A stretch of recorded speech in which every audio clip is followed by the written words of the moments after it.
भारतवर्ष की एक खासियत है।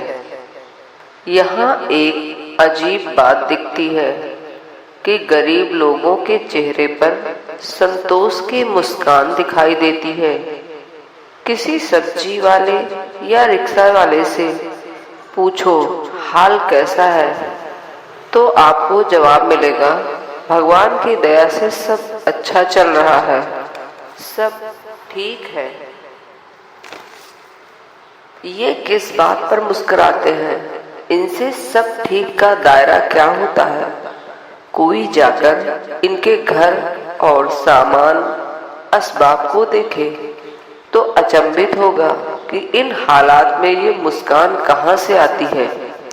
इसके उलट धनवानों को देखो तो उनके पास सब कुछ है, लेकिन अनुग्रह की मुस्कान बहुत महंगी हो गई है। हमेशा तनाव में, हमेशा परेशान दिखेंगे। इसका क्या गणित होगा? यह एक विपरीत गणित है जो तर्क के पार है। जो भी संपन्न होते हैं उनमें एक बात का अभाव है, वह है अहोभाव।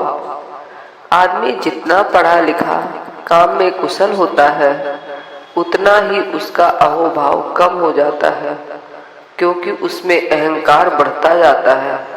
उसकी अपेक्षाएं बहुत ज्यादा होती हैं, लालच और महत्वाकांक्षा बढ़ती जाती है, नजरें आगे भविष्य पर लगी होती हैं। यह जो असंतुष्टि की आग हरदम लगी रहती है, इसी के कारण अहोभाव खो गया है। शायद अब इस शब्द को भी लोग भूल गए होंगे।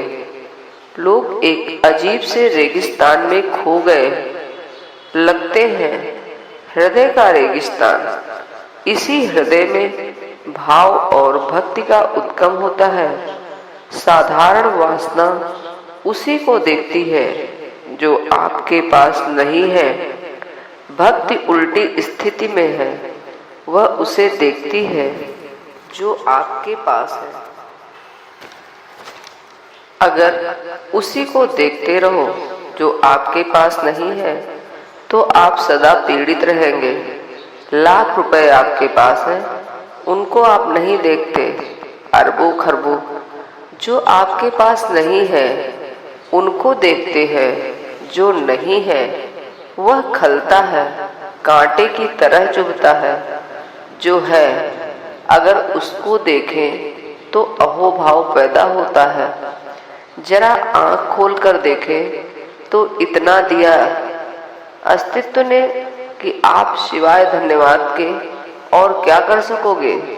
यह रुख अपनाया तो अचानक आप पाते हैं कि आप सम्राट हो गए, भिखारी नहीं रहे। अहोभाग्य के लिए ऐसा रवैया होना चाहिए जैसा किसी सूफी फकीर ने बयां किया है।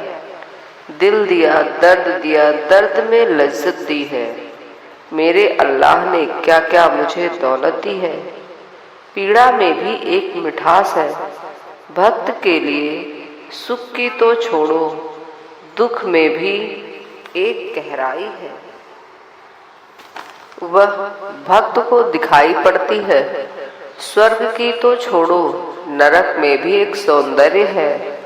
वह भक्त को दिखाई पड़ता है। भक्त को नरक में भी स्वर्ग दिखाई पड़ता है। अहोभाग्य में जीना, हर पल स्वर्ग में जीना है। दिल में यह भाव पनपता है और इसकी सुगंध पूरे दिलो दिमाग पर छा जाती है। भक्ति का मार्ग अहोभाग्य।